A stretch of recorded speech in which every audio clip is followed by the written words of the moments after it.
আসসালামু আলাইকুম দর্শক, এই মুহূর্তে আমি আছি ঢাকা রাজধানী কারওয়ান বাজার। তো দর্শক, আজকের ভিডিওর মাধ্যমে জানিয়ে দিব খুচরা সবজি এবং আলু, পেঁয়াজ, রসুন, আদা আজকের আপডেট আপনাদেরকে আমরা জানিয়ে দেব। এখন কথা বলবো সরাসরি ব্যবসায়ী ভাইয়ের সাথে।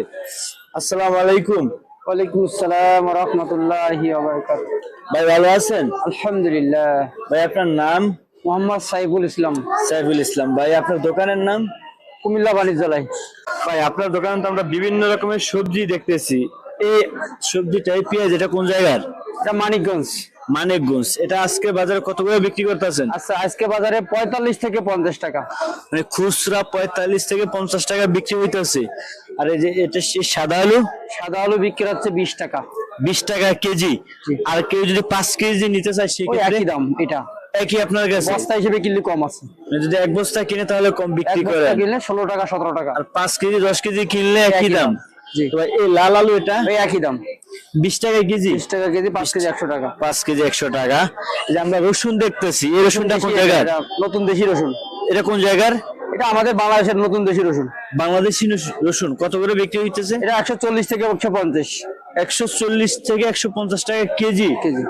আচ্ছা আচ্ছা। তো এই আমরা এখানে ছোট আলু দেখতে পারতেছি, বগুড়া দেশি আলু বলে। বগুড়ার দেশি আলু। হ্যাঁ। এটা কত করে কেজি? এটা 30 টাকা কেজি। এটা দাম বেশি কেন আর এটা দাম কম হওয়ার কারণ? ওইটা তো ফলনও কম হয়, খাইতে একটু স্বাদ বেশি। মানে ছোটটা স্বাদ বেশি এই জন্য দাম বেশি, আর বড়টা স্বাদ কম এই জন্য দাম কম। দাম কম।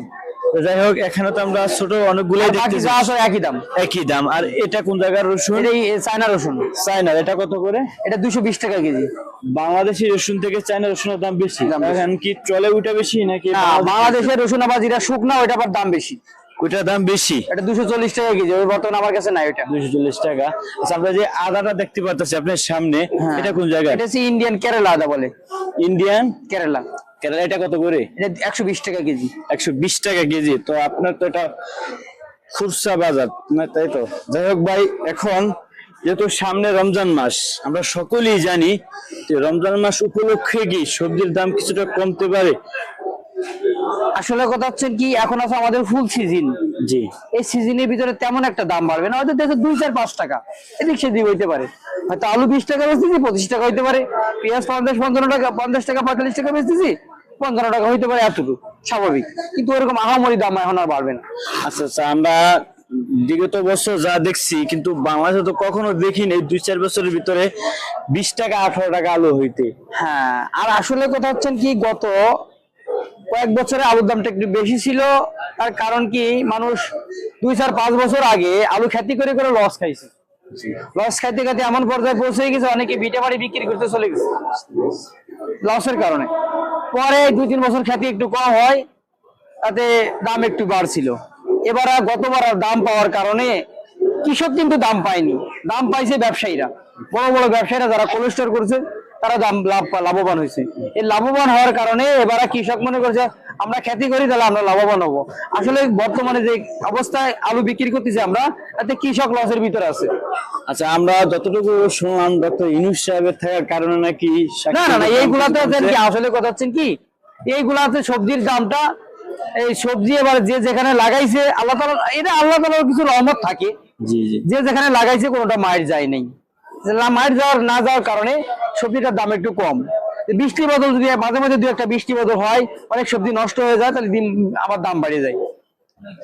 তো দর্শক, ওনার কথার মাধ্যমে বললাম যত বেশি চাষাবাদ হবে তত জিনিসের দাম কমবে। তো এই পেঁয়াজ তো আমরা মাঝখানে দেখছিলাম 200 টাকা 250 টাকা 180 টাকা কেজি হয়েছিল এই বছরই, 2024 সালে। 24 সালে এত দাম হওয়ার কারণ? এত দাম হওয়ার কারণ কি, এই যে বাংলাদেশের পেঁয়াজ কম ছিল, আর হঠাৎ করে ইন্ডিয়ান পেঁয়াজ বন্ধ করে দিয়েছিল। যখন এটা হচ্ছে কি দুর্নীতি, যখন থেকে ইন্ডিয়া আমাদের প্রতি জুলুম করে। কিরকম জুলুম করে, যখন আমাদের বাংলাদেশের পেঁয়াজ উঠায় তখন ওরা আমাদের এখানে পেঁয়াজ পাঠায় দেয়, জোর করে পাঠাই দেয়।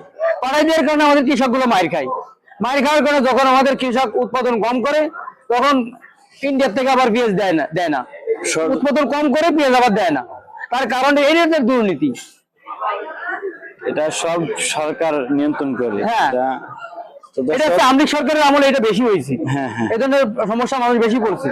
এখন আমরা কি বাংলাদেশে বর্তমানে যে সরকার আছে ওনার থেকে আশা করতে পারে যে জিনিসের দাম কমাইতে পারবে এরকম কিছু? এখন কথা হচ্ছে কি, আমাদের এই বাজারে যে দামগুলো আছে এর স্বাভাবিক দাম আছে, তাতে কোনো ক্রেতাকে কষ্ট হচ্ছে না। কিন্তু বর্তমানে যে মুদি বাজারটা আছে, 1 কেজি ছোলা 100 টাকা, 1 কেজি তেল 200 টাকা, 1 কেজি ডাল 120, 30, 40, 50 টাকা, 1 কেজি তেল 200 টাকা। তাহলে এইগুলো তো দাম কিছু কমাইতে হবে। খালি আমাদের এই কাঁচা বাজারে এসে দৌড়ঝাপ করলে তোর কাজ হবে না। এগুলো যা আছে মানুষ খায় শান্তি পাইতেছে, মানুষ বিক্রি করতে সমস্যা হইতেছে না। কিন্তু যা যে মুদি বাজার, যে বাজারটা হাই বাজার, এই বাজারটা তো কমাইতে হবে। এই বাজার কিভাবে কমাবে? চাউলের দাম, যে চাউল ছিল 50 টাকা, সেই চাউল 60 টাকা 70 টাকা। এই চাউলের বাজারটা কমাইতে হবে, এই তেলের বাজার কমাইতে হবে, ডাউলের বাজার কমাইতে হবে, এই সোনার বাজার কমাইতে হবে, চিনির বাজার কমাইতে হবে, মুদি বাজারে পদক্ষেপ নিতে হবে। দর্শক, আমরা ওনার কথার মাধ্যমে বুঝলাম যে এখন আমরা তো শাকসবজির দাম কম পাইলাম, এখন আমাদের তেল এবং চাল ডাল এগুলো আমার প্রয়োজনীয় জিনিস, এগুলা সরকারের কাছে একটাই দাবি, এগুলোর দাম কমাইতে হবে।